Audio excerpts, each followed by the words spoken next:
Welcome to the American Nomad Podcast, hosted by the legend himself, or as I refer to him, the legend in his own mind, Rav Holly. Welcome, everyone, to the American Nomad Podcast. I am your host, the American Nomad, Rav Holly. I have a very special guest today in the studio, my girl all the way from Texas, Kristi Otts. What's up, Kristi? Good to see you. Hello, Rav. Thanks for having me. Let's just let everyone know that we recorded this podcast, on Monday?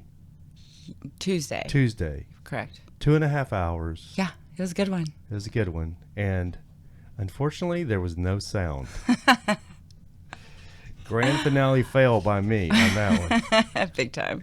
So we just went out to Joshua Tree for a couple of days and decided to redo the podcast. So this is take two. Take two. And I think I don't know, man. That was a pretty golden one we did the other day. It was really good. Really good. Hopefully we can get close today. We're already having technical issues. Everybody that watches my shows know that I am technical issues. I should rename this podcast Technical Issues, because if it's gonna happen to me, a technical issue, I'm gonna have it. But anyway, this is my good friend Kristi. I've known her since 2001, I believe. Yeah. Long time. I met her at this little honky-tonk. It was a huge place in Midland, Odessa, called Graham Central Station. And she was a beer tub girl there. And cool little hangout. It was a cool little hangout. I actually kind of missed that place. No kidding. I do too. It was you can't even explain that place. It was like the first place with the dueling pianos. We talked about that the other day. Right. Yeah, that I'd ever seen. And then you see those here in California now, but the first place I ever saw like the dueling piano thing where the piano's playing and he's kind of like trolling the crowd and making fun of the crowd and stuff. Yeah. And but anyway, we just came back from Joshua Tree and beautiful. We saw, what did we see there yesterday, Kristi? We saw a mill. We saw a dam. We saw snow. That was the one I was getting at. So for you guys that have been to Joshua Tree, I lived in Joshua Tree for 3 years. I had woken up one morning and my truck was covered in snow, but I'd never actually seen it snow there. I'd seen remnants of snow. Right. But I'd never actually seen snow, but we saw real snow. Yeah, it snowed pretty heavy. It snowed pretty heavy, and like I was telling Kristi, when I lived there, the locals would tell me like, "Hey, did you see the snow yesterday?" And I'd be like, because it's literally yesterday it was snowing, heavily snowing, like a good Michigan snow. It really was. And then within an hour, you would have never known it snowed. No. It was completely gone. What in the hell is going on out here, woman? Sounds like in damn Winter Wonderland. I thought Christmas was over. Right? Where's Santa? Second Christmas. It's snowing in Joshua Tree, California, and we are in Joshua Tree National Park. And I've been in this park probably 100 times, and I've never seen this, ever. Good times. And it'll warm up. It'll be 65 degrees outside, but there's still remnants of snow everywhere from the big snow the day before, like under street signs or anywhere there's shade. Right. Anywhere there's shade, there'll be snow still on the ground. There was literally nothing. There was none. Literally not much yesterday by the time we got back to the Airbnb. There really wasn't. Within an hour and a half, there really wasn't very much snow left. Yeah. The funny thing is, I told you that. You did. And I don't think you really believed me. I mean, when I said it, I didn't know if I believed it either. You know what I mean? Well, not quite that fast. That's fast. Yeah. I mean, it was there and then it wasn't. But when we first got into the park, I mean, I was like, because I wanted Kristi to see like the expanse and the beauty of Joshua Tree National Park. Yeah. And when we pulled up to the gate, it's $30 to get in the park now too, for those of you that don't know. It used to be, I think, $15. I always bought like the yearly pass, but anyway, which I think was like $30.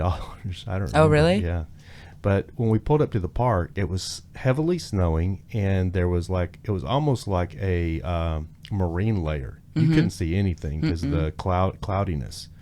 And so I was a little bit bummed because I knew that she wasn't going to get to see everything.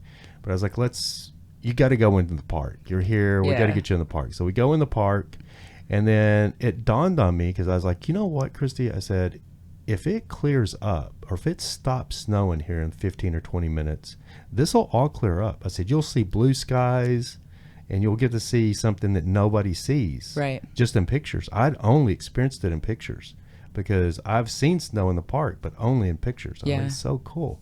But we got to see it yesterday, which it was like a little magical moment. Yeah, once those blue skies came up, that was something else. Yeah, I told her, I'm like, you can just hold your phone out and take a picture, and it's like a postcard. And Yeah. it really was. It really was. We took some pictures, and they were just amazing. Yeah. So the Airbnb that we rented was actually pretty freaking cool. It was I liked adorable. It was adorable. Yeah.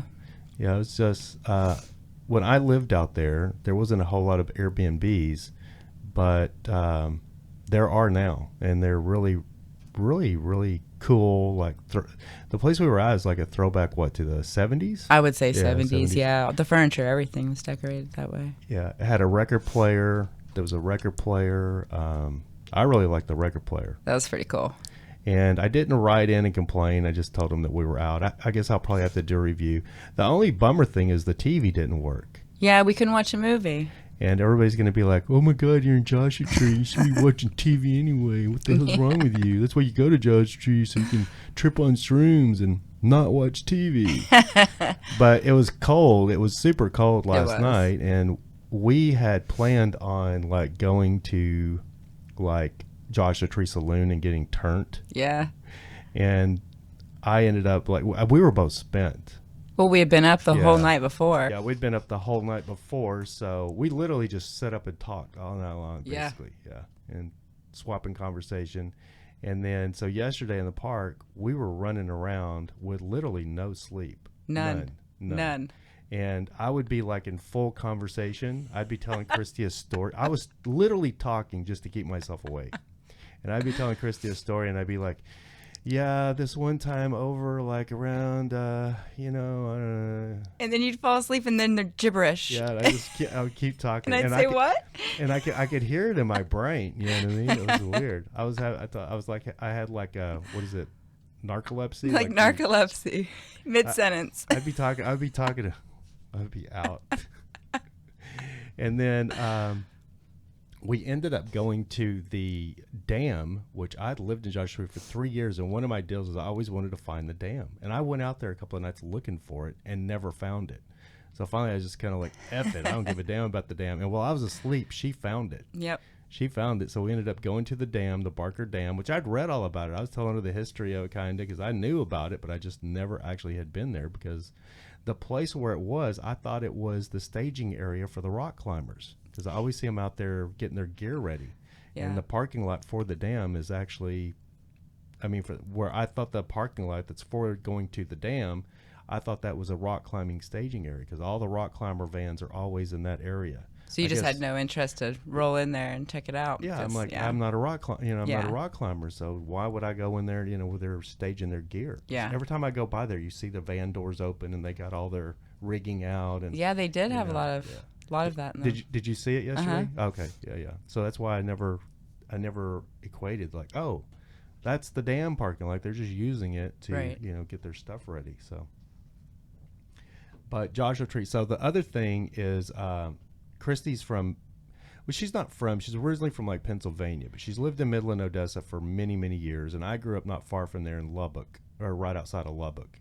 And I'm just going to go ahead and correct that. I'm actually originally from the UAE. Oh, yeah, I lived in Pennsylvania during high school. Yeah. Yeah. But you were born in the UAE and then like born and raised throughout the Middle East. And you left when you were like 5? No, I left when I was 12. Oh, 12, okay. Yeah. And but you've been in Odessa for several years. I have. And then but yesterday in Joshua Tree, you were like, this is like Midland. And it pretty much was. I told you it was like it's got like that. I mean, it's like I don't know. It's different, but it reminds you of Midland, like Odessa / El Paso. I totally agree. Yeah. I thought the same thing the first time that I was out there. I thought the same thing, and I didn't get it right away. I was like, oh, what is the fascination with this? This is just like kind of like where I grew up. Yeah. But once I don't know, there's something about Joshua Tree once you experience the magic of the park. I think it may change your perception. The park makes the Yeah. place, definitely. Without it, it would be And- hard to find the light. Yeah. And then if we should have went to the Joshua Tree Saloon, and we should have went to Pappy and Harriet's, and those are two iconic places that like. But it's crazy because like LA people are just fascinated with Joshua Tree. Like everybody goes out there and yeah. Well, when you live on a slab of concrete, that type of place would appeal. You want to escape to nature. Yeah. And everybody goes out there and does shrooms and gets up and does yoga and Sees the UFOs. sees the UFOs. Oh, we did go to Giant Rock. Yeah. Yeah, we went to Giant Yeah, Rock. we did, but it was spray painted, so it wasn't Oh, nearly yes. as spiritual, I don't think. So the Giant Rock, if you're not familiar with it, is like this. They say it's the largest freestanding boulder in the world. Mm-hmm. I've read that, but I don't know if that's actually a fact, but that's what I've heard. And I guess about a year ago, I was hearing that van lifers were going out there and living around Giant Rock because it's kind of free, open range. I'm not sure if it's a BLM land, but when we got out there, from the last time I was there was lots and lots and lots of graffiti and it just seemed there's lots of what's the word I'm looking for? It seemed a little transient now or something. I don't know. It's Well, just, it seemed like there were some people living out yeah, there. yeah, which is weird. Yeah, because I've been out there and like I told her, there was like some graffiti and stuff up on the hillside next to Giant Rock, but nobody ever really painted Giant Rock. Yeah.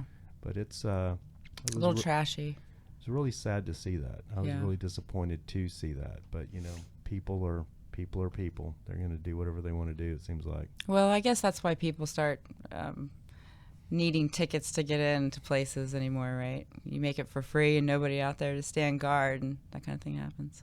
Absolutely. Yeah. As sad as that is to say, but you know, that's absolutely the truth. Yeah. I mean, and like Joshua Tree, the national park it's $30 again, but people damage stuff out there. Yeah. It's crazy. It wasn't too bad when we were out there. Not a lot of trash. In fact, I don't remember seeing really any trash at all. No, the rangers out there keep that park really clean and Yeah. pristine. And They're like, on top of things. and when something does happen out there, it's all over the media. I mean, you know what I mean? Like with the dam, somebody graffitied the dam a few years ago and broke a couple of that sign. Remember when we come in, they said it used to be here and now Right. it's in safe because somebody broke that. It was like a memoriam to one of the miners or somebody. The out there. ranchers, right? One of the ranchers? Yeah, the rancher. Yeah. And so I guess somebody like damaged the sign, so now they've got it like, I don't know, hidden in storage somewhere, which is sad. It's very sad. Yeah. But I told Kristi we could go to like Big Bear or we could go to Joshua Tree, and I ended up picking, she's like, you pick, and so I picked Joshua Tree for the simple fact of, you know, like in a month it's going to be so hot out there. So it's right the opposite. It was cold out there this time, and in a month or two it's going to be so hot. Right. Could be, yeah. I mean, if you enjoy just scorching alive, you know, I mean, it's great. But usually people like, it's funny because you see the tourists come out there right in the middle of the summertime, and you're just like going. I couldn't imagine spending 4 hours out there like we did Yeah. in the summertime. Yeah, it's really, it can get really, really warm. But I don't know. I still love Joshua Tree. I've spent much time there, lots of time hiking the park, taking pictures and stuff like that. Yeah. So when I moved out there, that was my whole goal was just to do as much scenic photography as I could, because I really didn't do that, and it was a part of the photography thing I'd never really learned or been very good at. So, Right. you know, I'd get on Instagram and see all these beautiful landscape, you know, photographers doing landscapes. I'm like, I have to conquer this once and for all. So Yeah. that's what living out in Joshua Tree did for me, is I finally was able to have some decent landscape photography. Did you find it challenging? I found it challenging compared to like studio photography, because you're in charge of everything. Like I can move the lighting, you know what I mean? You can literally manipulate everything to have this little nucleus to make the image exactly the way you want it. Right. And when you do landscape photography, you're at the mercy of the elements. You know what I mean? Right. Like if I wanted to go out there and shoot on a clear night, if it was cloudy, you know what I mean? You're kind of screwed. Yeah. But it took me a while to figure out like how to find pretty pictures when I started. You know what I mean? Like I'd shoot something, it just looked like some random person shot it out the window. You know what I mean? It just didn't pop. You know, you got to have an amazing image pops. And I would shoot something, I would see it in my eye, and I would see it and like, oh, that's a great photo. And then I would take it and I would look at it and like, that's not a great, you know, it's just flat. There's not really anything to it.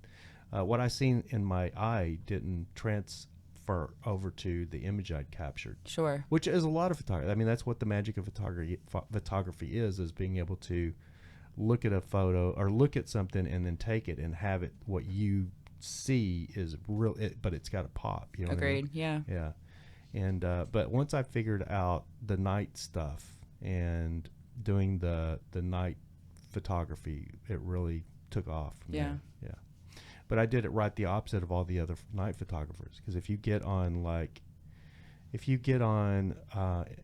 Google and you Google Joshua Tree Park at night, those photographers are doing, 30, 60 second exposures where you can see the Milky Way and everything in the back. Sure. They're beautiful images, but I didn't want to do that because that's what everybody was doing. Yeah. So my photography ended up being, my niche ended up being what I called, what the hell did I call them? Like day-night photography. Because I would shoot only when the full moon, only when there was a full moon, which every other night photographer, they want it pitch black. Right. If there's a full moon, you're not going to be able to catch the Milky Way and all that stuff. Sure. So I just kind of went, and I love those photos. Don't get me wrong. I'm not trashing any of those guys, but it's just I wanted to do something that was different. Yeah. It wasn't like what everybody else was doing. So I used the full moon to make photos that looked like they were daylight, even when they were shot in the middle of the night. Yeah, some of your stuff is pretty gorgeous. Yeah, I showed that the last time we did this this podcast. I guess I could do it again. I don't know if I have the energy though. Like I said, we did this podcast for 2.5 hours the other day, and I guess because everything, like, I don't know, we just kept going and going and going. It actually ended up really good, and today we're just kind of like, oh, because we've been going and going and going this whole 2 days. But so you're out in Bakersville. I am. And I love Bakersfield as well. The Dwight Yoakam country music scene started out there, and Bakersfield's got some country to it. I feel it does have some country to it. It and what I like about it is it's so far out there. I mean, it's a good population, what, 300,000 maybe? Is it? I thought it was more than that. Is it 300,000? I think it's only right around 300, 350 maybe. It's a pretty good sized town. I mean, it's not like it's good size, but it's not LA. Yeah. But it's close enough to LA. To LA that you can get to LA. Yeah. I totally agree. Yeah, I totally agree. Yeah, I mean, I took a 2-hour drive to the beach the other day. It was like, this is perfect. Right. Yeah. Yeah, you can live in Bakersfield without having to deal with all the LA traffic and You're right. everything else right now that's coming with LA. And housing is so much better there than it is just about anywhere else in California that I've seen so far. Have you looked at like rental properties and stuff out there? Mm-hmm. And they're pretty decently priced? I mean, they rival Midland, so there's not really much difference. Yeah. I haven't ever looked out there. I told Kristi, like when I first moved to, or when I first moved to Joshua Tree, it was before this influx of LA, the whole hipster thing. Do you remember the hipster thing? I do. Yeah. When the whole hipster thing hit LA, everybody started communing kind of out there in Joshua Tree. It was like a new discovery for LA people. Yeah. But when I went out there and was looking at properties, there were no, I mean, you had LA people out there, but they were living out there. They were like retirees that had moved or people that were escaping LA, but you didn't have this whole Airbnb scene that you have now. Sure. So you could literally find really decent property to rent for $600, $700, $800. Like if you were spending $1,200, $1,400 on a house, it was a nice house with a pool and really, yeah, you had everything with it. And now it's not that way. Like the little house that we stayed in, if it was a rental property, would probably rent for $1,100, $1,200. I mean, and that's just insane, right? For just a place to come home to at nighttime. I absolutely totally agree. Mm-hmm. I absolutely totally agree. I mean, I used to have this fascination, with all of the Hollywood Hills, modern homes, and and I just don't anymore. No, not if you have to work to live. Exactly. If it's 40% of your freaking income, it's just, to me, that's just too much. I'd rather travel. I do too. I'd rather take off somewhere. Going to other people's houses, it's so pretty, it's beautiful, but it's because you don't have to pay for it. You couldn't have said that better. Yeah, when you start paying for all that stuff, that that freaking $700, $800 a month electric bill because you got that big ass house or more out here. Electric is absolutely insane. When I had my 2-story loft in downtown Long Beach, that place was only 1,200 square feet, but it was a 2-story. And the first summer, and one reason I rented that place is because it had commercial air conditioning on it. Yeah. And the first summer, I turned that air conditioner on, and I was like, I hadn't had an air conditioner because a lot of places out here don't have air conditioners. Right. You know this, yeah. And so, I mean, like Ken's house right there in Huntington? Yeah, that's a $2 million house. There's no air conditioning on that house. I know. That just blew my mind. Yeah, and there's a lot of houses like that they just don't have any air conditioning. Right. Especially if the more inland, or the more inland to the ocean, the closer to the ocean, the less houses will have air conditioner. Okay. Because I guess back in the day it was cool enough, even during the hottest summer months, that you really didn't need it. Not the case anymore. But if you move out towards Riverside and out towards the IE, what they call the IE, there's houses with air conditioning out there because it gets warm. Or even in the valley, like Calabasas. I'd heard, through the grapevine, the electricity was more expensive here, than like Texas and stuff. Yeah, a lot more. So I set my air conditioner at 80 degrees or 82 degrees, I think. You know what my first electric bill was? Had been like $600. It was like $540. Yeah, that is just and an oh my Lanta moment, and for sure. And the whole thing of it is why it freaked me out so much is I was never there. Yeah, I was never there. But in Texas, we had, my ex-wife and I, we had a huge, not a huge house, we had a pretty good sized house with 12-foot ceilings in the living room and 8-foot ceilings in the bedrooms. And so we would set the air conditioner like at 72, 74 and just leave it. We never touched it. It just kept it comfortable in the house. It'd be 100 degrees outside for 20 days in a row in Texas. And we get a bill for $300, $320, you know, and we would freak out about that. Oh my God, we gotta turn the thermostat up, and it was crazy. So I thought, well, I'll just use the air conditioner on the hottest days when I need it, in the loft. Same thing. Really? If you use that, if I turned that air conditioner on, I'd get a $500 electricity bill. And somebody told me it was because they co-op electric out here. But if I didn't use the air conditioner, my bill would be 130, 160, But that's like still that. so much for not using your air conditioner, True. And I was just a single guy. That's the other thing I used to think about. Like, what are these people are doing, that are like families living in living in a family home. I wonder what their electricity bill is. Right. I have no idea. It's like weird. I should ask Kim and Brent what their electric bill is, because they got a big house, they got a pool, a hot tub, and they've a got a few fountains and a couple kids. Yeah. It'd be interesting to know what their electricity bill is. Yeah. It's everything is insanely priced out here. It is insanely priced, and everything is made to be so hard to do. So just like getting things done, like getting a job, trying to open a business, anything. Oh yeah, it's a nightmare. And they make it so expensive to begin with. And then when you add in the taxes that you have to pay for the state of California, it's just really, to me, it became where it really wasn't worth it. Right. Like I used to have like Rav Media Group LLC that I filed for my LLC and everything, and it was just such a headache. It is. Like in Texas, you didn't have any of that stuff. None of it. No. Like when I did Nordall USA in Texas, I mean, it was like you just filed for your LLC and you're good to go. Exactly. You don't really, as long as you keep up with your business taxes and stuff like that, that's all there is to it. Exactly. Out here, there's just so much red tape, and it's just, I don't know how. I think I look at I look at like the sandwich shop that's in the corner down here. Yeah. They have to go through all the same stuff as like Microsoft or any of these big corporations that have multi-million dollars to do this stuff. They have to go through the same kinds of red tape. It's crazy. Right. I really wonder how they're surviving. You know what I mean? Or if it's just stuff like that, or you take it as a loss, a little tax write-off for bigger parts of your company. Yeah. I know, waste management, the trash. So waste management, like, I think it's been like 10 years now. It seems like yesterday, but I think it's like 10 years ago.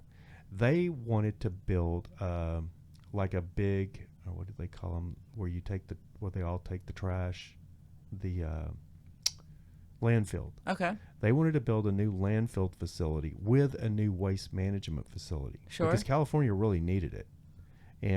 But California they spent like 6 years trying to get all the approval for the permits and stuff. And this is God. waste management. And they didn't get it? They finally just said, F it. And you know what they did? What? Waste management.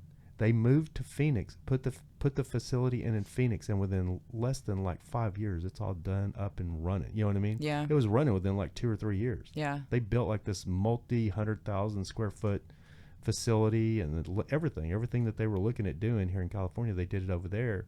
And there's actually a video, the guy talking about it, and he goes, we'll never do anything in California again. It's just not worth it. That's what I've heard that time and time again. Yeah, it's just not worth it. And it's funny because I was giving you a hard time because everybody here is jumping off California like rats off a sinking ship, moving to Texas or Florida or Nashville, and you or Austin, and you are coming to California. Yeah. I've never done what everybody else does. Absolutely. I go against the grain on everything, whether it's good or bad. Plus, you needed a new start. Yeah, I did. And as much trash as I talk a lot of trash about California and stuff. And what people don't understand is when I lived in Texas, I talked a lot of trash about Texas. Yeah. Because there's a lot of things about Texas that I do not like. And like we were talking about earlier, the last time I was there, I went downtown with my youngest son to fly my new drone to get some cool downtown footage of, and that's something you can do here in LA. You can't do in LA now. Oh, I would imagine that's a permit. no-no. Yeah, you have a permit.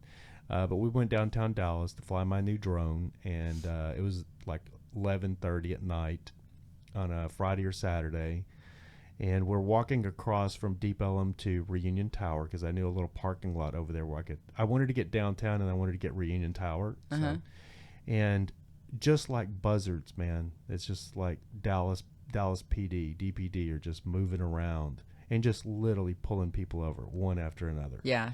And as much trash as people talk about cops here in like California, they have no idea. Oh no, Texas. No idea. Texas cops are out for blood. Out for blood. Yeah. And it doesn't matter who you are. And I tell people all the time, I'm like, look, they're going to, I've since I've lived here for going on 15 years. Yeah. Or like close to 15 years. I don't even know. I'd have to count it. I'd have to do it on my fingers. Since I've lived here the time I have, which has been more than a decade, I've known lots of Californians that were going to visit Texas for the first time. Right. That they've never been there.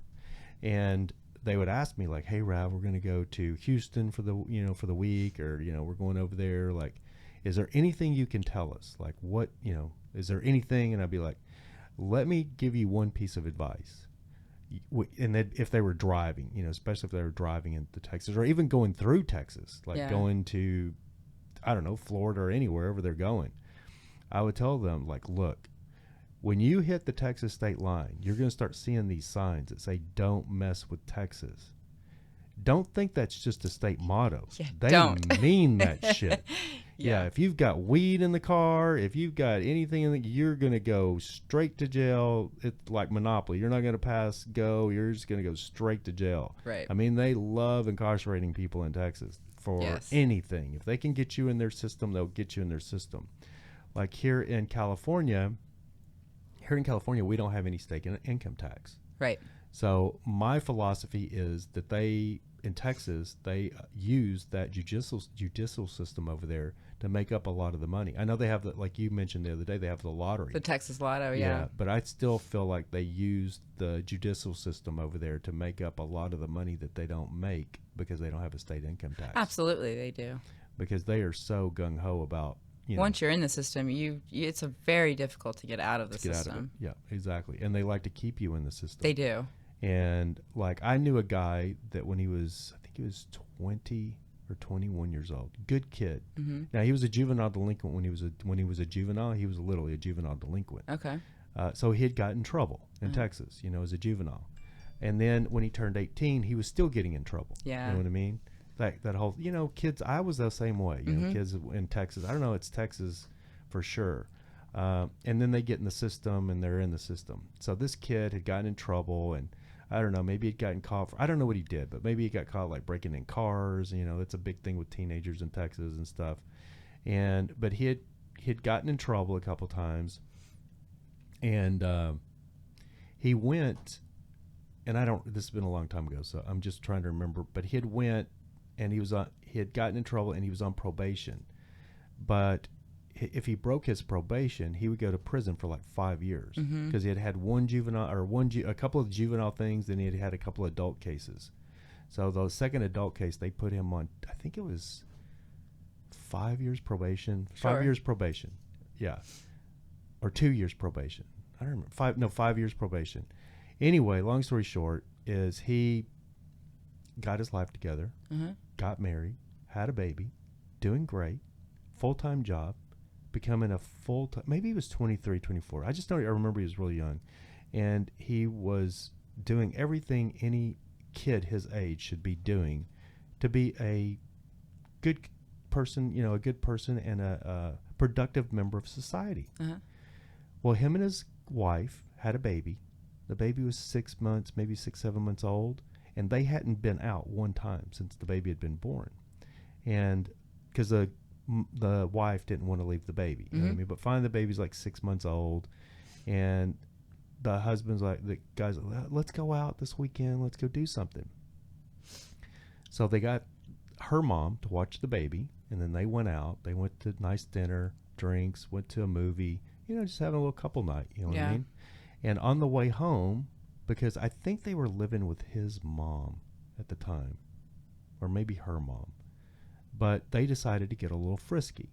So they stopped at a park. This is in Dallas. They stopped at a park and was, you know, nobody in the park. Nobody in the park. Right. Just them. Yeah. And, you know, they're in the back seat of the car doing their thing, you know, having a little couple time. Yeah. And Dallas Police Department. Oh, gosh. Yeah. So in California, if that happened, you know, there's always going to be an exception to it. But I believe in California, if that happened, the officers would tell you, look, you're in a public park, put your clothes on, have a nice night, we're going to come back around, don't let us see you again. Right. That'd be the end of it. They yanked them out of the car. She's naked, and they won't even let her get her clothes on, you know what I mean? Yeah. And they're, get out of the car now, you know what I mean? Yeah. They get him out of the car. Well, because he was on probation, they arrest both of them for public indecency, and public nudity, and threw the book at him. Yeah. Because he was on probation, that annulled his probation, and he went to prison for the remainder. Oh my gosh. But the caveat to that, even the worst part of it, so this is the shit, man. People don't realize I rag on California. This made my head spin about Texas. So, and I don't think they can do that now. I've heard they passed a law where they don't do this, but at this time, this was probably 2000, maybe 99. So he got in trouble. He got arrested. He called his probation officer, told him what had happened. He kept going and reporting to his probation officer. Yeah. Yeah. Nothing was said. Everything's cool. Everything's hunky-dory. Oh, okay. Yeah, we understand. You know, you got a little indecent exposure. It's okay. So he's going to probation. Okay. His last probation meeting, he goes in to make his probation payment and report for the last time, and there's a cop there to arrest him, and they arrested him, his last probation, for the arrest that had been like 9 months before or a year before. Right. Because he broke probation then, but they wanted all those probation payments before they actually arrested him and revoked his probation. Oh my Lanta. And then he went to prison for 2 or 3 years. His wife left him, you know, he was in prison. Really? Yeah. I mean, and they don't care that it's They just don't care, absolutely dude. ruining your life for no reason. For no reason. Right. And then you go to prison, and there's no bigger education for a criminal. I mean, I call it criminal university. Yeah. Because you take a good kid that's really never been in trouble, but he screws up somehow, ends up in prison. You know. And now he knows how to make a shank out of a paper clip. Once he gets out, you know, he'll know how to pick locks and burglarize everything. You know what I mean? And plus, he's got a criminal history now, so he can't get a job. Exactly. So now he's just a criminal. Yeah. And so Texas is, you know, California has its own problems too, but Texas is, I don't know, it's on another level when it comes to their judicial system. It really is. And it's not to keep anybody safe half the time. It's just to be sadistic. And generate income, Yeah. generate money for the state. Yeah, that's I mean, that's one of my biggest, and it's funny because I've said this on my my YouTube channels before, like the cops in Texas are ridiculous. Yeah. As a matter of fact, the last time that I was in Texas, was it the last time? Maybe the second to the last, because I went to my brother's wedding in October. But before that, when I was over there in my RV, I saw you, I think, when I was in my little white camper van. No, you were actually at your brother's place on the Oh, Bell yeah, Ranch. yeah, okay. Yeah. So, let me try to, I don't know. I was in Texas and at my buddy Travis down by Lake Whitney, Okay. by Dallas. And he lives down there, and we went down there, and we were, and it's pretty remote, but it's not, but it's kind of a remote area. And we had decided we wanted to go out. He was actually helping me with my RV. He was doing some work on my RV that I needed. I had all of these little mechanical issues, and he's an amazing mechanic. Okay. So he was just, and I've known him since I was like 13. And we got arrested together, as a matter of fact, when we were kids. Oh, no. Doing a high-speed chase with the cops. And I was driving. But anyway, we go down there, and he's working on my RV, and basically he took us like a week to fix it. So we wanted to go out, have some drinks one night, and just go check out, the nightlife. He's telling me, dude, there's no nightlife around here, but there's some bars, we can go to. And his mom is like, I dated his older sister. So I've known his mom since, I've known his mom for years, and she's known me since I was a kid too. And she's like, yeah, there's like a little bar I go to too. You guys can go there. And Travis is like, yeah, we'll go to that bar. So the bar is closed at 11:30, which is crazy. But anyway, that is wild. we go to the bar, and we get his mom to drive us because we don't want to be drinking and driving. Right. Because it's like, I don't remember what was Harris County. It was Harris County, because I remember. And so we get his mom, two grown-ass men, to drive us to the bar because we do not want to get a DUI or DWI over there. And the bar closes like at 11:30, which was crazy. I was like, what? Like, I ordered another beer, and he goes, you're going to have to drink it fast. Because I'm like, what? Clock wrong? You know what I mean? I thought they closed at 2. You know what I mean? He's like, no, we close it during the week. We close at 11:30. And I think they closed at 12 on the weekend, if I remember right. Oh, really? Yeah, it's crazy. I'd never seen anything like that. Anywhere I've been, I'd never seen the bars close at 11:30. But anyway, so we call his mom, the bar's going to close at 11:30. So she comes and picks us up, and we back out. And, it's a country-ass bar, just like Joshua Tree Saloon that we went by. It's just, and we back out, pull up on the road, and start back towards the house. And as soon as we go through the stop sign, a Harris County SUV, deputy sheriff pulls out behind us. And I said, and as soon as we passed and we looked, I was like, I said, there's a cop. And Travis goes, yep, and he's going to probably pull us over. And Travis' mom goes, well, I didn't do anything wrong, anything, we keep, and we didn't get. You didn't get pulled over? No, we didn't get 100 yards. Oh. And he had already up behind us and pulled us over. And so we get pulled over. He comes up around the freaking, the door to. So he thinks we've been drinking as he sees us leave the bar. And then he gets to Travis's mom. Well, she's elderly, you know what I mean? Yeah. And he gets up there and he's like, I need to see your license and registration. And she does all that stuff. And she goes, well, why'd you pull, or Travis is yelling at him. That didn't help things anyway. He's like, why'd you pull us over? And then Travis' mom goes, why'd you pull me over? And he goes, well, because your registration's expired. And Travis' mom's funny because she just goes, that's funny because I just renewed it like a couple of weeks ago. It wasn't expired. He shined his flashlight on, which I don't even think they have the sticker anymore. They have the sticker on the window. Oh, they do, yeah. They do. Maybe it wasn't registration. Was it registration or inspection? I don't know. Well, your inspection is in your registration. Okay, so I just know he looked at it and he's like, yeah, it's expired. And she's like, well, that's kind of funny because I just renewed it 2 weeks ago. You know what I mean? And then he goes, your license plate light's out. And we all went, because we didn't know. And we're thinking, okay, So anyway, Travis is mouthing to him a little bit, you know what I mean? And then finally he storms around to Travis's side and yanks the door up and get out. And Travis is like, what? And he goes, get out of the car. And Travis is like, I ain't getting out of the car. He goes, get out of the car. I'm going to get you out of the car. Oh my gosh. And he goes, so Travis goes, okay. So it was funny because Travis was all like bowed up. Yeah. And then when that cop could get out of the cop's car, I was like, okay. His attitude changed a little bit, but it's funny. So Travis gets out of the car. I ain't saying a word. Yeah. Only thing I was saying is, Travis, just you're getting escalate this thing. Gets us out of the car, and or gets Travis out of the car and knocks on the window with his flashlight. And goes, "You get out too." And I'm like, "I'm not doing anything." He's, "Get out of the car." It's like, all right. So I'm like, and I'm thinking to myself, because I know the laws a little bit. Yeah. And as long as I'm in the car, I'm safe. You know what I mean? But if I get out of the car, he could charge me. You know what I mean? Yeah. Like, I've been drinking, so he could charge me with Public intoxication. and all kinds of things. But I'm thinking, as long as I'm in the car, I'm not in public. So Yeah. this stuff's going through my mind. And I know the cops over there crooked as anyway. Big time. So I get out, but I'm like, okay, I don't want to escalate this. So I just get out of the car. We go to the back of the car, and he's like, just literally almost, just chastising Travis. Really? "You don't talk to me like that, Boyd. You know who you're talking," that kind of bullshit. Yeah. And then he turns around. He goes, "I need to see your ID now." So Travis gives him his ID. And this deputy sheriff's not like a young kid. This guy's like maybe 55. He's an older guy. Right. And he looks at me and he goes, "I need your ID."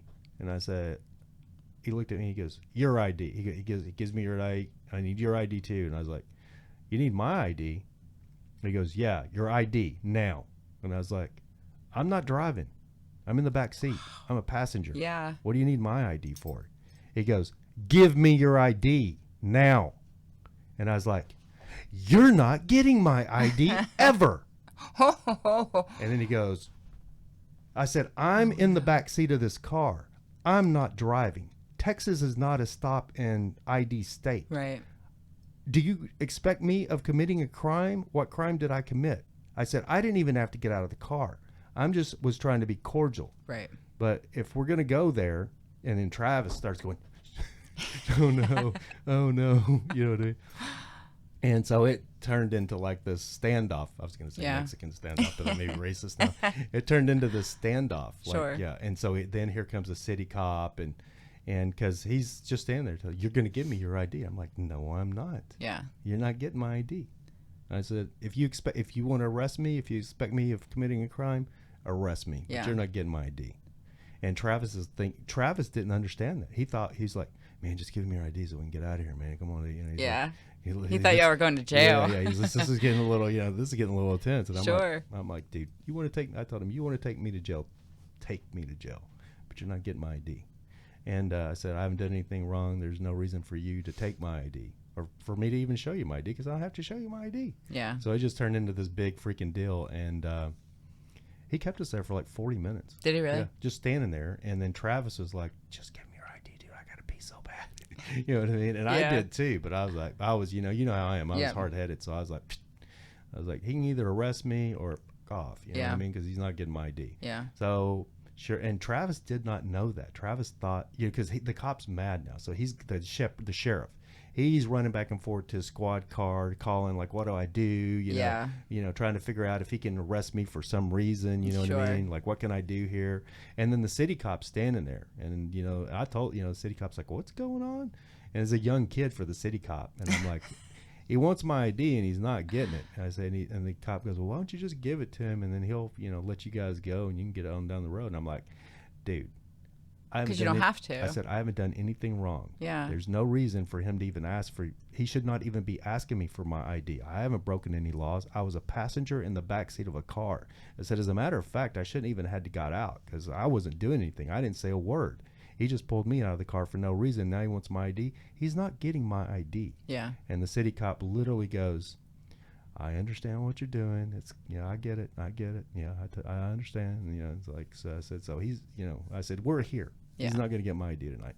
And finally, the sheriff comes up there and he goes, "You guys are good to go." He gives Travis his ID. Oh, I bet he hated that. And Travis looked at me and I was like, "I told you." Because Travis didn't know that you didn't have to give him your ID. And so many people in Texas do not know you don't have to give them. And, if you've broken a crime. But the problem is like people hear this, and then they break a traffic law Right. and get pulled over, and then the cop comes up there and goes, "Give me your ID," and they're like, "I don't have to give you my ID." Yeah, And, you do. And then they get the window broken and get drug out of the car, Right. Because you've committed a crime. So you got to learn that the law. If you haven't committed a crime, you do not have an ID in certain states. Like Louisiana, you do. Right. It's a stop in ID state. Oh, it is? Yeah. So if you get pulled over in Louisiana and the cop, or not even pulled over, if you're walking down the street and the cop goes, "Hey, I need to see your ID," you got to give him your ID. Yeah. And if you try to do the Texas thing, you're going to go to jail. Yeah. So you just got to know, you know what I mean? Yeah. But then where I'm going with this story is because I didn't give them my ID. Every single day, 3-4 times a day, the Harris County Sheriff's Department was driving in front of. I was going to say, Travis might have to move now. Was driving in front of Travis's house. Once you do that, that's not it. If you're going to stick around. Yeah. And they were looking at the the license plates on my motorhome and everything. And so when I got ready to leave, Travis is like, "Dude, you got to go out this way and go back around the lake, And you shouldn't have to live like that. Exactly. So no. Yeah. So for all of you people out there that constantly hear me ragging on California, Texas is not perfect. People think Texas is perfect, and no. Texas has a lot of amazing things about it. But when everybody's chanting defund to the police, I'm not into defunding the police because we're seeing the ramifications of that right now in LA. Sure. But like the reform is necessary. Reform, especially in states like Texas and I would say probably Alabama, and you get into all those states where the cops just think they're above the law. They don't follow the law. Sure. They're like bullies walking around with a gun. Now you do have the same element here in California. Don't get me wrong, but it's like I tell everybody in California, if you're a law-abiding citizen doing what you're supposed to be doing, you're probably not going to have too many interactions with the cops. Right. You know what I mean? Like I was telling you yesterday, I had like this Nissan Maxima that I bought as a get around car. You know what I mean? I need like a little gas saver car, and I went and I saw a car that was exactly like Patty's car. I was like, "Oh, I know that's a good car." So I bought it, and just paying for it. I bought it like one of those little tote the note places. I don't even pay very much money for it. Do you remember that car? Did you see it? I don't think I did see it. Yeah, I didn't have it very long. You know what I mean? And I was driving it around downtown Long Beach, all over California, with no license plates on it. You know what I mean? Right. It never got pulled over. Just cruising around. 6 months. Finally got pulled over by an undercover cop in downtown Long Beach. Okay. And he's like, "You don't have no plates on the car." I'm like, "Yeah, I know. He's like, I said they're under the console or so, and I was like, pulled them out. I'm like, right here. Yeah. They're and he knows they're in the vanilla oval. He's like, "Put the plates on the car." I'm like, "Okay." Like a month later, I get pulled over. Same cop. Oh no. Same cop. No plates on the car. I still don't have the plates on the no. car. Same cop. And he walks up there and he's like, "Really?" I'm like, he's like, "Really?" I'm like, "Okay, man, I will put the plates on the car." He goes, "Okay." So I leave, take off, go back home. And I go do whatever I'm doing, you know what I mean? I'm not really thinking about it. Go home, don't put the plates on the car. Like a month later, guess what? He pulled you over again. Pulled me over again. And he walks up there and he goes, "Mr. Hawley." He goes, "Look." He goes, "This is the third time I pulled you over with no plates on the car." Oh, gosh. So if I pull you over again, I'm not only going to write you a ticket for no registration and no plates on the car, I'm going to have your car towed. And I was like, "I promise you I will go home right now and put the plates on the car." And I did. You did? Yeah. But you know what I mean?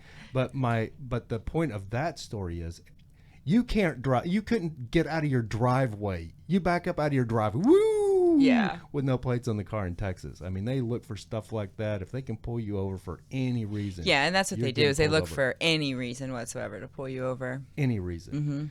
And it's crazy. But another thing out here, if you look around, it's not so bad now because they've cracked down. I don't know if they cracked down like before the pandemic or what, but I really haven't seen it so much since like 2018, 2019. But it used to be a huge thing out here in California. Like nobody put the plates on their car. Really? Yeah. What they did is they'd go by, if it was a new really fancy car, like if you had like a new SL 600 Mercedes or something like that, or a high-end Porsche or none of those cars had plates on them. They would have the little dealer thing. The dealer tag? Not the tag, the little advertisement thing for the dealer. Oh, okay. Oh, I bought it at, Yeah. so-and-so Newport Beach Porsche dealership. You know what I'm talking about? Yeah, That little I do. advertisement that's there before you get your dealer plate. You get your dealer plate and you pull that off and put your dealer plate on. Uh-huh. Yeah, it's just that little advertisement thing. So you could pull up to, and you might still be able to, I haven't noticed lately, but you could pull up to a red light, like if you're going through Hollywood or something, you could pull up to a red light and look around and there would be at least 10 cars that don't have any plates on them. Really? Yeah. But they started cracking down on that because I seen a YouTube video of a guy getting pulled over in Beverly Hills with no plates on it. So I think they finally cracked down on that. I'm surprised they would have ever let anybody get away with that. And it was tons of people. Really? Tons and tons of people, yeah. And my Land Rover, I did the same thing. I got a ticket for it because I just never put the plates on it. I just left that deal. But I ended up actually getting a ticket, yeah. Yeah. Yeah, because I didn't have the plates on. And Yeah, that wouldn't fly in Texas. Not even a little bit. Not even a little bit. Yeah. So, what did you think about Joshua Tree overall? I really liked the park. Mm-hmm. It's probably the only reason I would go back is to go and do more of the trails in the park. I liked it okay. I did. It's just outside of the park, it's not really like, wow. Yeah, there's nothing to really see or do. It's not like I don't know. It's not like awe-inspiring. You know what I mean? Right. The scenery for the Right. town and stuff. You know what I mean? It's a little. I mean, it's the desert. You know Yeah. what I mean, it's a desert. I'd like to go in the park at nighttime though, just because there's no light pollution at all, and I'd like to look at that sky because it was nice where we were staying, but there was still so much light pollution around us, enough to make it not so brilliant. You know, Right. like when you go to the Guadalupe Mountains and you Yeah, look up yeah, in yeah. the sky and it's just like you see 18 universes out Oh, yeah. there. The park is the same way. Yeah. The park is the same way. Yeah. And as a matter of fact, like over where my house was the same way. Oh, really? Even though there was light pollution over there on a really cool. I think a lot of it is. I was talking to my dad about this a while back because I was telling him, like my house there in Joshua Tree, which I showed you. It took me 10 times to figure out where it was because there's so much stuff around it now. But when I lived in Joshua Tree, like I could just walk outside and look up at the stars and go, wow, that whole wow, like you were talking about. Yeah. And I was talking to my dad. I'm like, it's so weird because when I grew up in Texas, like out where my dad is, it's in the middle of damn nowhere. I mean, it's 14 miles to Denver City. Sure. It's literally nothing around there. There's no light pollution at all. Mm-hmm. And you see stars, but it's a different level. And I was talking to my dad about it, and he's like, oh, well, son, it's because you're up 4,000 feet in Exactly. elevation. And he was talking about that mountain air, something about the mountain air. There's a, what did he say? It's something to do with the mountain air and the atmosphere. Okay. It causes a clearer atmosphere if the higher up you go. Yeah, it's thinner. Yeah, it's a I mean, thinner. the air, right. air thins out. And Yeah. air thins out. Yeah. So because it was so weird because I'd look, I'd be like, man, it's crazy. And I was like, growing up in Texas, there was no light pollution at all, and you could see stars. Yeah. But they were faint stars. Yeah, know what I you mean? They don't seemed see faint. Yeah. the millions Yeah. of stars that you can Exactly. see out in the mountains. And that's the way Joshua Tree is at certain times, I guess. Like, Mm-hmm. I don't know, maybe there was a lot of moisture in the air when we were there. You know what I For mean? sure. Yeah, it wasn't clear, but even at the same time, you weren't going to see the millions of stars in the sky. You were going to see the Big Dipper, the Little Dipper. Yeah. I mean, that's what Yeah. typical things. Yeah. Yeah, but what I'm saying is like during the summertime, Mm-hmm. yeah, it's exactly what you're talking about. Like it's just Brilliant. you can't see no stars. You know what I Right. mean? There's no sky where there's not stars because you see the stars behind the stars. Sure, Does that make yeah. sense? Yeah. That's why people go out to the park and they literally take pictures because it's so easy to get like those brilliant thousands of stars pictures. Yeah. You know what I mean? Yeah. Yeah, but it's I don't know. Like when I first went out to Joshua Tree, I was not impressed initially, and then I went to the park, and then I don't know. I just fell in love with it. It's Yeah. weird. Yeah. I mean, it's very. I don't. I guess because I'm not. There's nothing that spiritually attaches me. That everybody talks about. Yeah, I think yeah. that's what makes it so magical for so many people is the attachments that they end up developing Right. over time as they kind of hang out there. And I mean, like for me, like going to a saloon, probably not going to do that a whole lot. Like Yeah, it's not yeah. really my thing. Yeah, yeah. So what I'd rather do is find a lot of different things to spend all of the time there at. Right. So at nighttime, I'm even going and exploring and looking for side roads and. Yeah, there was a couple of things I wish we would have had time to done. I would have liked to went out to Kelso Dunes. I think you would have really liked that. Yeah, I'm sure I would have. And even Amboy is something to see. You know, it's a deserted desert town out in the middle. You know, it's in between. It's in between Joshua Tree or 29 Palms and Vegas. Okay. Yeah, I've been. Yeah. There was actually, while I was coming into California, there was a car accident right in that area. 18-wheeler or something. So I spent a lot of time in Amboy, actually, on the highway. On the Amboy Highway? Yeah. The Amboy, that is, let me think. I think that's Route 66. I'm pretty sure that's old Route 66. It might be. Yeah, it is. Because I know, but I don't, yeah, it is. I usually, on my GPS, I'll hit the, take me off the highways. Mm-hmm. So I'm trying to do as many back roads as I can to a place, and that's probably why I was on it, because I don't know that it was a way that I've typically gone. I was just trying to think, because I know there's another highway that comes up, and that might be Amboy Highway that connects to Route 66, but I think it's Route 66 that is Amboy Highway. Okay. Yeah, old Route 66, which, I-40 bypassed. Basically, Route 66 used to be 40. Right. Yeah. Yeah. And now they bypassed. It's not really. I've been on Route 66 like tons of places. I'm sure you have too. Mm-hmm. Yeah. Yeah, Route 66 is really neat to get onto and see some of the stuff that's there. A lot of it's abandoned, and run down and old, but still worth seeing. Yeah, even coming through the Badlands in New Mexico. Yeah. On my Harley, you know what I mean? Oh my God, I love Route that 66, area out there. Yeah. Where Billy the Kid and all that stuff out there. Yeah. Mm-hmm. I'll never forget, like, the last time I was coming through there on my Harley, coming to California, leaving Texas, leaving my dad's, and I was cruising through there, and a little bit like yesterday, but I could see a thunderstorm. Yeah. Like right over to the side of me. Like over here is beautiful blue, perfect skies. Mm-hmm. Over here, there's a thundercloud, and you can see the rain. Yeah. And I'm looking at it going, wait, is that going to catch me? And I'm like, yeah, I think that's going to catch me. And I'm just cruising along. And because I'm not on one of the interstates, I think the speed limit was like 55. It's 55. And so I was like, oh, man, I'm going to have to kick it up. So I kicked it up to I was going probably 80, 85. And of course, past the freaking New Mexico State Highway Patrol. No. And that's so rare my out brother, there. Yeah, my brother has told me be careful. Yeah. These New Mexico cops are worse than Texas. I'm like, what?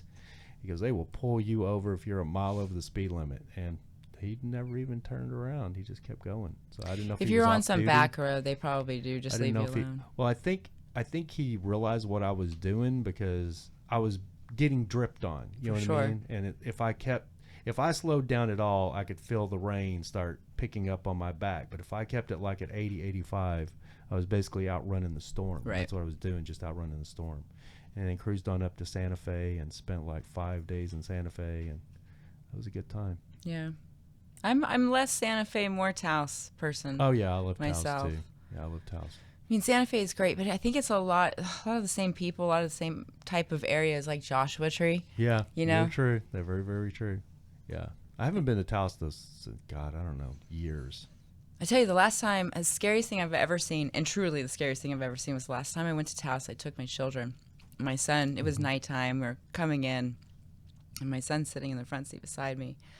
And we see somebody walking, but they're kind of walking weird, almost like they might be a little drunk. But this is a solid human being that we saw. And when it looked up at us as we passed by, it did not have a face. And my son looked at me, and I was like, I look at him like, oh, did I see that right? And he goes, Mama, did you see that? Oh my God, I did see that. I did see it. But it was weird. It didn't have a face. So when I looked it up, oftentimes when these people, there are a lot of people who are coming into Taos, will see like hikers on the side of the road, and what they say is somewhere in that area a cross will be knocked over, like where somebody's died on the road, probably. Yeah. I wish I would have known that, because I would have looked for like a knocked over cross. But that was, I mean, the distortion of the face was the scariest, hands down the scariest thing I've ever seen, because I saw it plain as day. It wasn't like I saw it out of the side of my eye. Like I literally looked over at him, and he looked directly at us. It was weird. Well, it's funny that you bring that up, because we actually have a similar story that we talked about the last time we recorded this podcast of us. Yep. We were driving up to San Francisco, or we had already been to San Francisco. Yeah, we were coming back. And we were coming back to L.A. or Long Beach when I lived in Long Beach. When was this? What year was that? 13, 12? It would have probably been 2013, 2014. Okay. 2013 probably. Yeah, probably 2013. And so we're coming back from San Francisco, and I told Kristi, I said, we could go the 5, and it would zip us right to Los Angeles. I said, but the Route 1 is something everybody should see. And I said, but it's going to be hairy, because I had just done it on my Harley, and it was one of the most heart-pounding things. You know, we were talking about my mountain climbing and stuff, but it was one of the things where I really wasn't sure I was going to come out on the other side alive doing that on a Harley at night. Right. And I said, but let's go Route 1, and because I want you to see it. And we were supposed to leave early, and because of me, I think probably surely, we didn't leave till later. Yeah. So we ended up on Route 1 at night, in the middle of the night. Yep. And for those of you that don't know, if you're in some other part of the country and you've never done Route 1 through California, it's absolutely stunningly beautiful in parts of it. It sure is. But it's super sketchy because it's this little in parts, this little tiny 2-lane road, and you're literally hundreds, I don't know, maybe thousand, but you're hundreds of feet up in the air. Yeah. With no breakdown lane or anything on the side of you. So I remember looking out the window when she was driving. I would look out the window, and I was looking straight down. And I would think, and I would feel the car drift a little bit, and I'd be like, "I don't be doing that." Yeah, you know what can't I mean? mess don't up. do that. Yeah. And we were cruising along there, and she's funny because she drives everywhere, so I don't really worry about her driving. But I'll never forget, because I looked over, and I had like a moment of like, you know, like when they talk about having that re-stimulation of like drugs you've done in the past. Exactly. Yeah, so I like look over at you just like out of the corner of my eye, you know, just to get it, you know, because I know my heart's like, you know, I was a little, you know, and I look over at you. My knuckles are white. You're like on the freaking steering wheel, dude. Like your chin's like on the wheel because you're like looking at like. Well, there was so much fog you couldn't see to the front of your car. And I was like, okay, well, I'm not the only one here that's finding this a little bit sketchy. And so we're cruising along there. And I have no problem worried about her not paying attention because she gets it. And because I told her, I said, some of these we're gonna be going down, and they're just gonna dip right back. Yeah. And if you don't slow down enough, we're gonna go over. Yeah. And because they'll go down, the road will go, and you'll be going up, and it'll literally just whoop, and it says like 5 miles an hour, and you're used to 15. Right. You know, for a slowdown, you got 15 or 30 miles an hour to make that little curve. No, it's 5, and if you're going 15, that's going to be too fast. Right. Yeah, and so, but we're cruising along there, and I look, and I'm like, what? And I don't say anything. And I don't either. And we literally just went, and I went. Do you see that? Did you see that? Did you see that? And you looked at me and go, did you saw it? I was like, yeah. And it was like, and it was literally somebody in the road. Trying to wave us down in the middle of our lane. Trying to wave us down in the middle of our lane. And we're way up on the mountain, or on the cliffs, on a 2-lane road. Yeah. And it was funny because she was not stopping. I was not. That was a horror movie waiting to happen, and I know better. He was literally in front of us, like waving, like stop, and she didn't even like. I'd rather hit him. She didn't even like venture over a little bit or anything. She just like kept right on plowing forward. But the weird thing about it is what I was telling you like yesterday or the other day when we did the podcast is because I relived that after we did it. You know what I mean? Or I looked back on it in my head because it didn't make sense to me and what I finally realized didn't make sense to me is I remember him like jumping like out of the way. Right at the last second too. And when he jumped, his arms went like, like the car was going by him, right? And we passed him, and then I looked in the side view mirror, and I saw him still back there waving, like stop. Yeah. But the thing that really freaked me out because when you can't something just didn't make sense with that. Right. I mean, even though it was creepy as to begin with. Yeah, we both found it creepy but something for me didn't make sense of that. But I wasn't putting that detail together until I stopped and analyzed it in my head, and I'm thinking, wait a minute. He jumped out of the way to the right side of the car, the passenger side of the car, and we were able to pass him safely.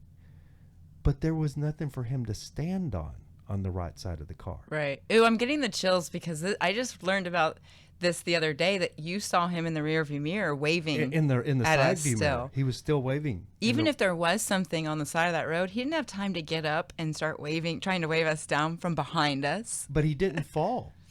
We just missed him.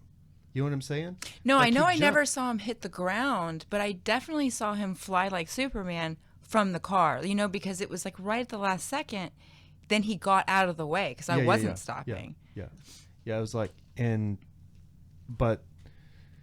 so my deal is, so when I looked in the side view mirror and he was still back there like, hey, couldn't hear him, but I was thinking he was probably yelling, hey. But then I stopped and analyzed that. And like I said, like the tire of the car is literally on that he would have been standing on the white line. Right. Our tire was literally on the white line. Right. Because as we were driving, even though it was dark, I could still, I was looking out the side, and I could see the white line. And I'm thinking, okay, on the other side of that white line is the abyss. Yeah. Hopefully she don't Move an inch. sneeze or like drop something. Yeah. Or, oh God. And how you look down and whoop, off the side of the cliff you go. Yeah. But then when we passed that guy and he was still back there waving, and it finally dawned on me, like, what was throwing me off on that is like, he jumped out of the way, but there was nothing over there for him to stand on as he jumped out of the way. So he would have literally dived right off the cliff. Off the cliff. Right. To be able to jump out of the way, because Right. you didn't swerve. Now, if you'd have swerved around him, he would have been fine. Right. But since you stayed steady and he jumped and we went right by him, Right. there's nothing over there but air for him to stand on. Mm-hmm. So I'm still confused on. Oh, that gives me even bigger creeps and validates my point on not stopping for somebody waving me down for help in the middle of the night. And the funny thing is I think it's you, because you had the same experience almost with your son. Well, okay, so yes. Maybe. I mean, that just dawned on me, when you said the story with your son, because I never knew that. And if you've had that happen twice. Oh, I've had that happen way more than twice. But yeah, that's been going on all my life. Yeah. Okay. Yeah. Let's I've never see. had that happen before, and I've been everywhere. You know what I mean? I've Yeah. driven thousands and thousands of miles. I've never seen that before. You know what I And he mean? kind of goes, well, I mean, just on our trip this past 2 days, going through the park yesterday, there was something walking behind us. Yeah. And for like 3 or 4 times it happened. And I kept turning around and there was nothing there. And it just gave me the heebie-jeebies. Yeah. That was, I was super tired, because we hadn't slept. So I kind of chalked it up. When I was hearing it, I was chalking it up to just, I'm so tired, that I'm looking back and, the person is peeled off the trail. But yeah, when we were in Joshua Tree, I'm not saying it was a ghost. I don't know what it was, but we would be walking on the trail, and because the sand out there is not like regular, like desert, what you believe, like the Sahara Desert. It's finds very us at coarse beach sand. Very coarse, like beach sand. Yeah. But as you step on it, it makes this distinct crunch sound. It sure does. And we would be walking, and I was hearing footsteps behind us, and because I was so tired, I was just thinking it was Kristi. Yeah. But then, logically I'm thinking, wait a minute, she's in front of me. And so I would look back and there's nothing behind us. And then I'm like, okay, I'm just, I'm delirious because I'm so tired. So I didn't think too much about it. But then I looked back one time and I'm like, could swear I could hear somebody walking behind us. And you went, I'm here. I heard him. I I've was been hearing so him glad too. you had said I've something. been hearing them too. Because I was That was literally horrible. every time I looked back, I was like, because I would hear the crunch, crunch, crunch. And I'd be like, because we would pass people on the trail as well. We would. And so I was thinking, well, they must have turned around and they're following right behind us. Like one time we passed really close to someone, and as soon as we passed them, I was hearing them walking behind us for a while. And then I turned around and they weren't there. Well, yeah, And I mean, it would get I so could close. see them way back there. They never moved. Right. They were still way back there. And it was getting so close that I thought, oh, I need to move out of the way. So I would look back to move out of the way, and like the hair would stand up on the back of my neck. I'm like, oh, maybe if I say something, he's going to think I'm crazy. So when you did say something, it's like, oh my God, thank God I'm not insane. It was validation. Yeah. It wasn't just you. The other thing is like, so I've never really had too many paranormal experiences in my life. And I lived out at Joshua Tree for years. I hiked that park by myself in the middle of the night countless times. But I showed her when we got to the park this one rock formation. And you know what I was thinking is when we did that video, the one I put on my Instagram stories, we literally recorded that, and I didn't mean to, right where that happened. Oh, okay. You know what I mean? But and then think about it. Then we heard footsteps the rest of the day. Yeah. But I actually had an experience out at Joshua Tree National Park one night, and I ended up blogging about it. And you can find it on my old blog at Blogspot. You put it in Rav Holly Blogspot, and then it's called what did I title that? Chasing Giants or something Giants. Okay. Or Stalked by Giants, or I don't know, something like that. But yeah, I saw something out there one night when I was taking photos that I told her about. Yeah, it. that sounds pretty eerie. And you know, you try to logically play it off that it was the clouds in the sky or something, and I still don't know what it was, but it was pretty intense. Well, I mean, I think we all can sense when a predator is staring at us. You know? And that's it was I don't know, man. I still like. It's weird because, you know, people think, oh, you're, you know, hallucinating or you're making stuff up, or, you know, a lot of it's, oh, you're making stuff up. You know, even if somebody acts like they're agreeing with you, they're behind you, not saying anything, they're like, oh gosh, liar. You know what I mean? Yeah.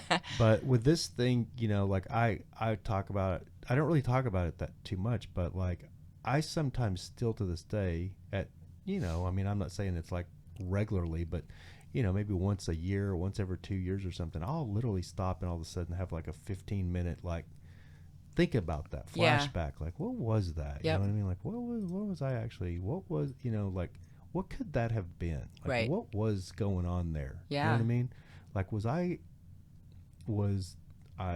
hallucinating? You know what I mean? Like, maybe I had a bad trip on something, you know, and it was coming back up, you know, in me, and it wasn't there. Exactly. Or did I actually see something that was there? But then I start thinking, well, my truck wouldn't run, and that's not even coincidence. That really freaked me, you know. Yeah. That solidified it.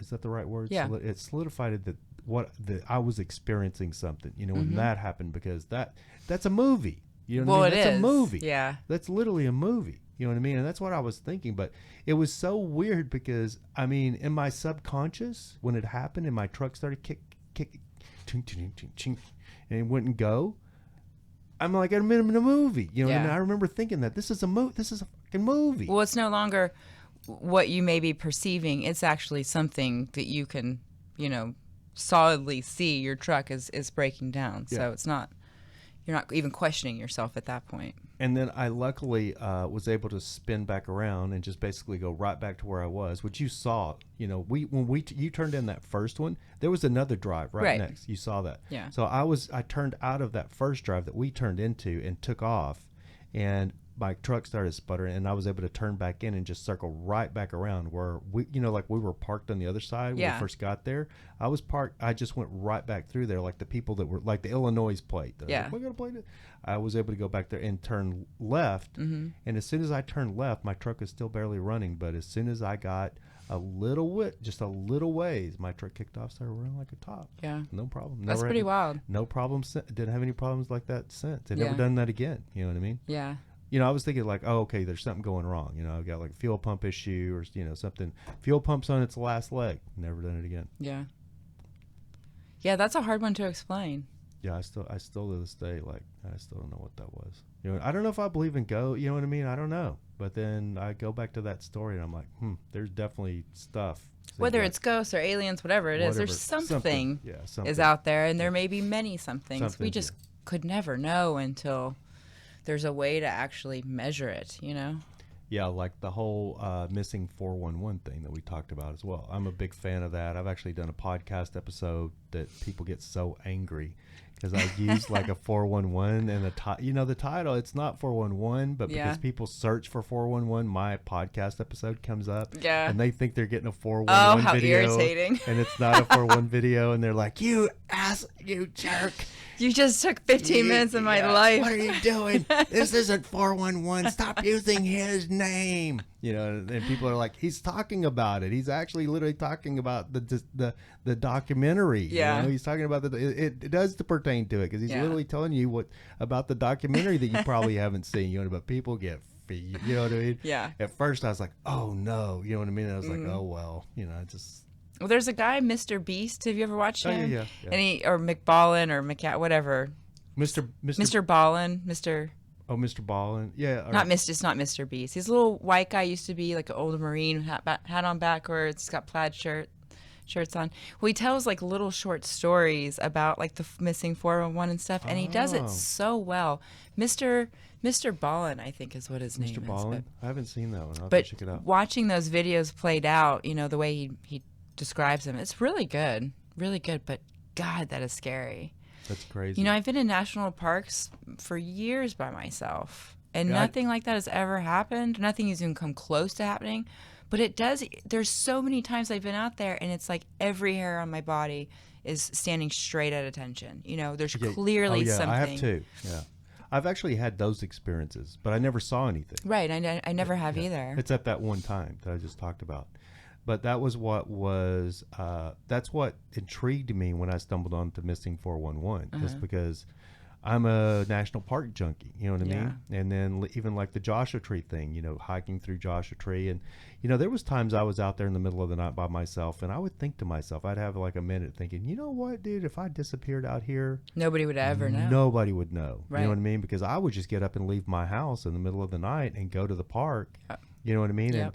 And I was I moved out there to kind of live in tranquility and disconnect from everything anyway. Mm-hmm. So, you know, there was one time I tell people this, like, you know, girls I date and stuff. I was like, there was one time out there that I went 3 months without seeing another person. Really? Yeah. I mean, I would see people in town and stuff, but not like talking to somebody I knew or, you know, that kind of stuff. And I went a month without seeing another person because I just wanted to see what that was like, because I've heard like if you'll get depressed and if you're not around other people and stuff like that. So I went to town and stocked up on everything, and I ordered the steaks, the Ozark steaks. I ordered a whole order of Ozark steaks and everything, so I had plenty of food to hold me over. Sure. And it was funny because somebody come to the door one day, pulled up and come to the door, and I went into the door. You know what I mean? Because I didn't know what they were doing. I didn't, they were probably selling something or something. But I was like, nope, I haven't seen anybody. I ain't seeing anybody. You know? That was the only person I did see, and it was like through the curtains. You know what I mean? But I did spend a month like in complete tranquility, like just stayed in my house, didn't see another person. It was weird. And then it continued on, but then at a point I had to go to town and get some stuff, and I ended up having to go to the post office and pick up a package or something like that. But it was so weird because even though I was in town, because you saw where I lived, because I was out on that 5 acres, and all of that crap that's there now wasn't there. You know what I mean? I was literally on my own little island. There was a neighbor over there, but you know how Texas, it's the same as Texas. You're kind of on your own little island. And so I really hadn't seen anybody, but when I ventured back out into town, it was weird. It is weird, right? When you spend a bunch of time Yeah. away from civilization and people. Yeah, it was super weird. I was like, I felt so self-conscious and uncomfortable. You feel like you're in a spotlight. And nobody was looking at me. Nobody was looking at me or paying attention But to me or anything. I feel like it's almost like our bodies are little antennas, and I think it's like getting used to all of that energy from everything in your surroundings, and your body it's like you've scraped a layer of skin off and exposed all those nerves again. That definitely makes sense. But I really liked doing stuff, little weird things. We're kind of in the same on some things like that. We both find things like that interesting. Yeah. But through the years, I just wanted to talk, because we talked about this the other day. So through the years, so for you guys that don't know, I've been a photographer for years, which you know that. I've kind of drifted away from that. But you were literally kind of what I considered even though we would be miles and miles apart, I always kind of considered you one of my key muses. Yeah. I've photographed you countless times over the years, from the time you were super early 20s, 20, 21. Like 20, 21. And so you were like always one of my muses, and I wanted, because I don't know, we we transitioned into that the other day, and I've taken some beautiful photos of you. Yeah. Yeah. Yeah, some good ones. And so I wanted to make sure on this podcast, because we're getting ready to wrap it up, that we go through those photos again, because everybody should see the photos. Some of them are pretty good. Yeah, you really have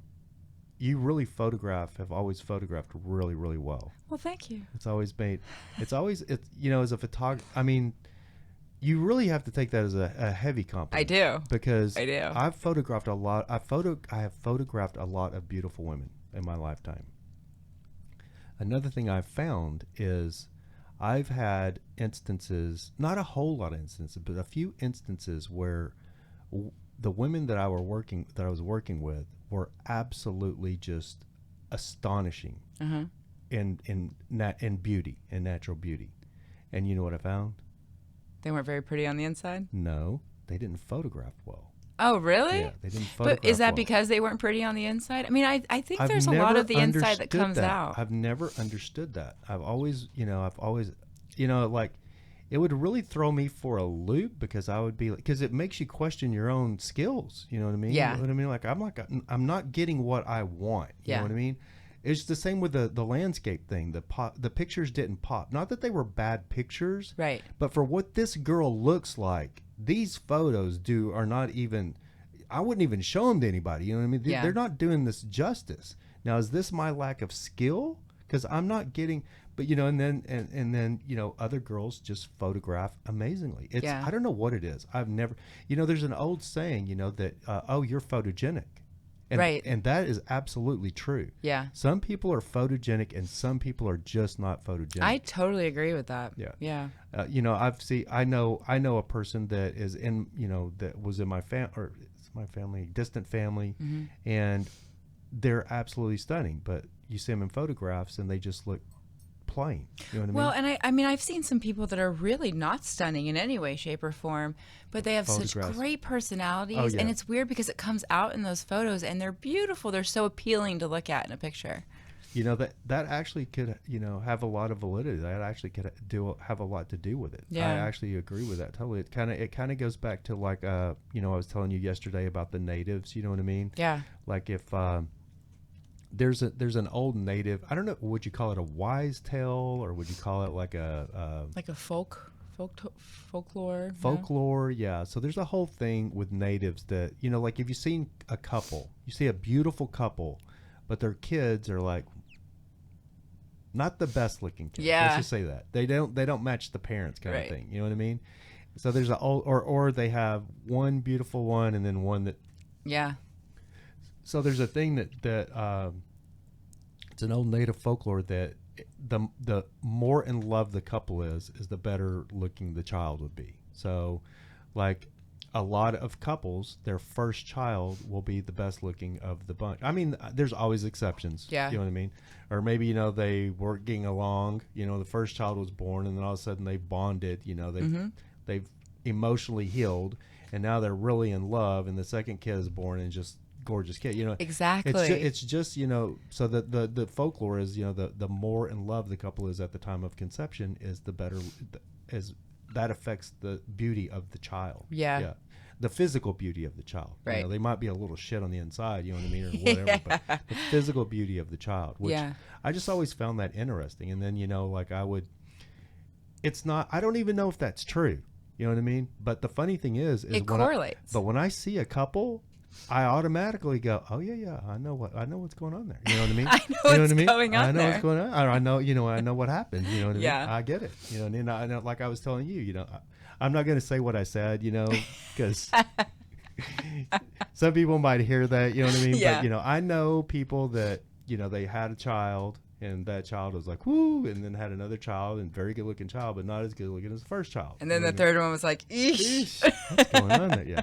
So that's pretty weird. But I'm gonna show you guys. I'm gonna pull up if it'll work. Yeah, hopefully it will. Nothing freaking works lately, but I'm gonna pull up the browser here, and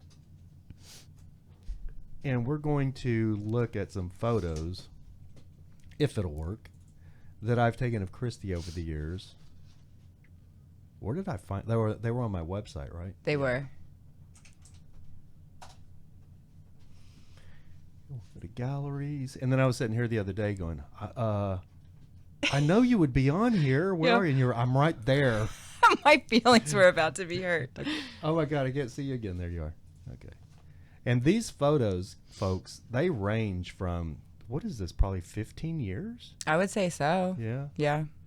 Because this has got to be, what, 2003, 2004? That would have been... See, I was trying to figure this one out. Because I think it was after my first child. So it would have been like 2006, 2007. Okay, 2006, 2007. Probably, let's see. It couldn't have been 2000. No, it couldn't have been because I moved to California in April of 2006. And when did I... Okay. So, but it was right before that. Right before you moved, remember? Because we had kind of reconnected. And then 6 months later, I think it was that I brought Patrick out there. That's right. I mean, okay, so that's right. Okay. Glad your memory's better than mine. Yeah. And then this is your parents' study? Was it a Oh my God, office? sorry, Mom. Yeah. Bound chicken wow wow. Hey, Mom. I'm friends with her mom on Facebook. Oh, just desecrating your house today. That's my favorite. Yeah, and that's the stables. Yeah. That definitely captured a moment. It did. Yeah. And one thing about this photo is weird. It doesn't bug me, but this was before I learned some different pose technique or stuff that, photography 101 that you don't do. So a little bit you've got like web hands there. I know, and you know what? I've thought about that too, and I like it. I do too. I mean, it looks natural. It looks like a moment in time. Yeah. I mean, it absolutely looks natural. But I literally, if I see another photographer's or even one of my photos, it like drives me bonkers. Yeah, in most things it really doesn't. This photo doesn't bother me at one bit. Right? Why is that? I don't know. And you using your hand as what do they call it, like a hand bra. Yeah. That's a faux pas too now, supposedly. Doesn't bother me at all. It looks great. It does. It doesn't look like I'm squishing my boob. Like it's just, it turned out so well. So well. Yeah. I'm not sure what we were doing there. I'm not sure either. I had you up against the wall. Freeze. This is a good one. This is funny. It's on the hood of my freaking Land Rover. Yeah. So that was my truck. That was a good ride. Yeah. That's what she said. What? And then you got the pump jack behind it. And this was outside of Midland? No, this was Greenwood. So yeah, it was right outside of Midland. Yeah. Like about a mile from where my parents were. Yeah. Well, that's a good one. Yeah, I like that one. Yeah. And you don't have the spider web hands on that one. Oh, I don't? No. I can't see from here. Yeah. But it's funny because you learn things, you get better, you know what I mean? And I remember looking at this image going, oh my God, it's a perfect image. You know what? There's a real faux pas in this image. You know what it is? Tell I mean, me. nobody really noticed it. Nobody's going to notice it but me. Yeah. But you have you have the hand bra. But if I did this again, like nowadays, if I shot this, I would tell you to push your elbow out. You know what I mean? We need to see your arm. Right. Because it's like this. Because then it's just this weird hand that shows up. There's just a hand from nowhere. Just fingers from nowhere. Where you know did what I mean? that come from? But most people wouldn't see that, but I seen it. But I didn't see it for years because I never. You technically advanced. Does that make sense as a photographer? So when I shot this, I didn't see that. For several years, and I think somebody actually pointed it out to me. Like, where's her hand coming from, boy? Yeah. That's a good one. Your body. Let's talk about. I mean, look at the muscles, and you never work out. We were just talking about that. You're not a gym rat. You're not. No. But you would. Anybody that's seen you during this time, especially, would think you were in the gym all the time. I mean, look at the muscle definition in your leg. Well, no, that's and from your riding calves. horses. That's from that's years true. of horseback riding. Yeah, that's true. Yeah, that's true. Especially jumping horses. Yeah. You make a good hood ornament. Well, thank you. I know I'm looking at these pictures going, golly. And back then, I just didn't find myself attractive in any way, shape, or form. We kind of pushed by this one kind of fast, but this was me up on the pump jack looking down at you, which you'd kind of forgotten about. Like how trying to get H2S poisoning. Yeah, exactly. The things we know now. I really like this one, too. That's a really good shot. And I like how you're just your face is so relaxed. Your hand is perfectly placed on your hip.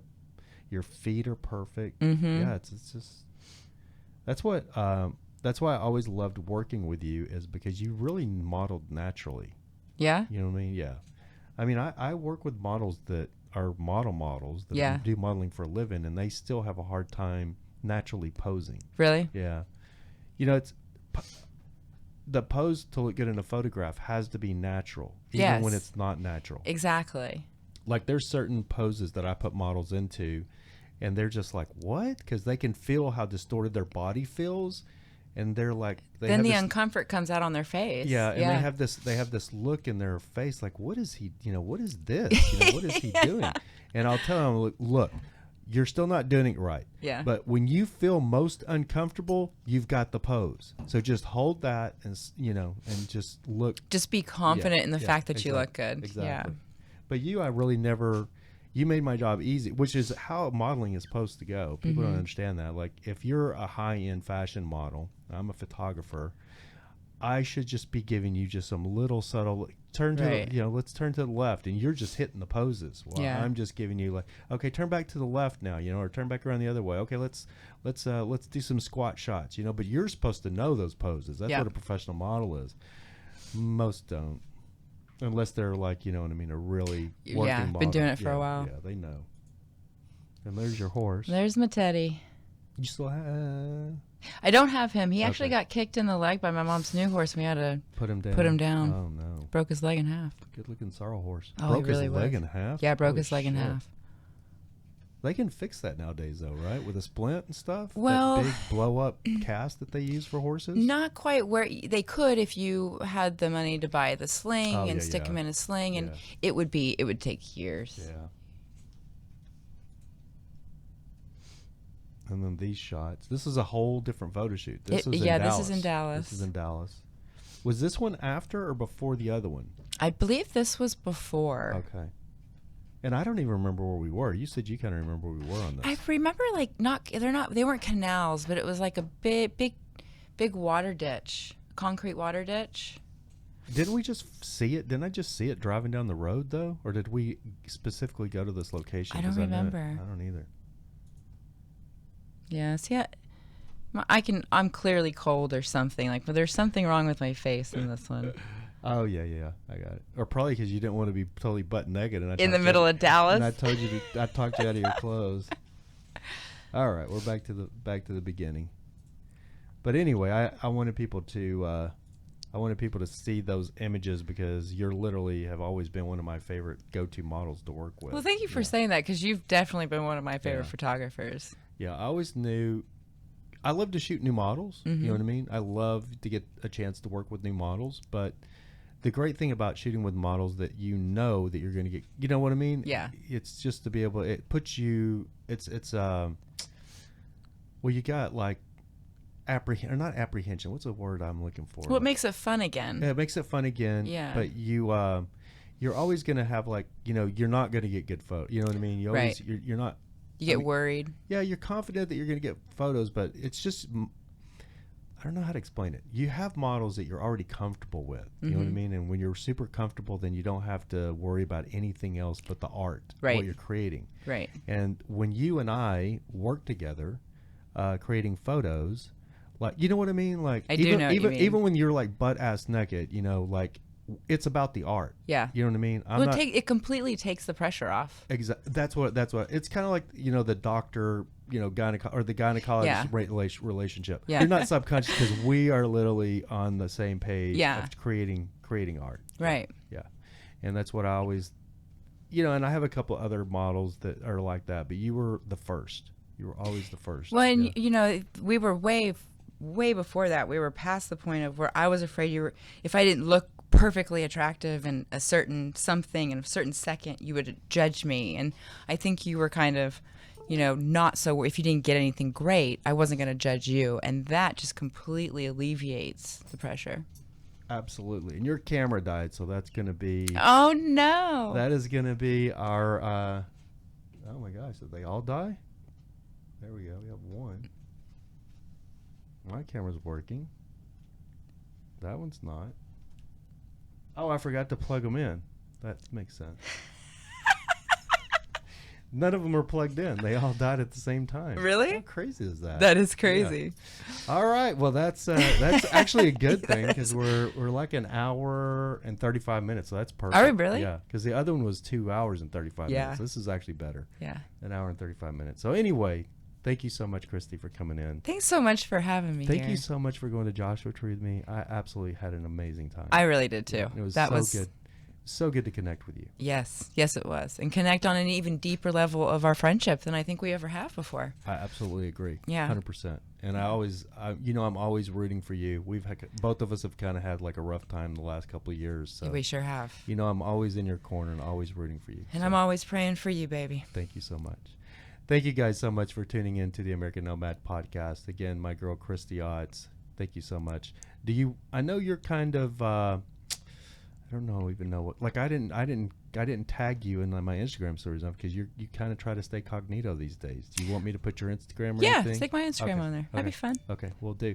I will put her Instagram link in the description below. So if you'd like to follow Kristi on Instagram, click the link below and give her a follow. Thank you, sweethearts, for doing this. I still can't thank you enough for coming in because it's so good to see you. And Yeah, it's good to see you too. I really appreciate it. Really appreciate you catching up. Even though you've been in Texas all this time, you being here now is like, we can do some other stuff. We you know what I mean? can. We can go Which is cool. exploring. Yeah. All right, guys, that's going to do it. Thank you again so much for tuning in to the American Nomad podcast. And until next time. Thank you for listening to the American Nomad Podcast. Until next time, keep looking up because that's where it all is.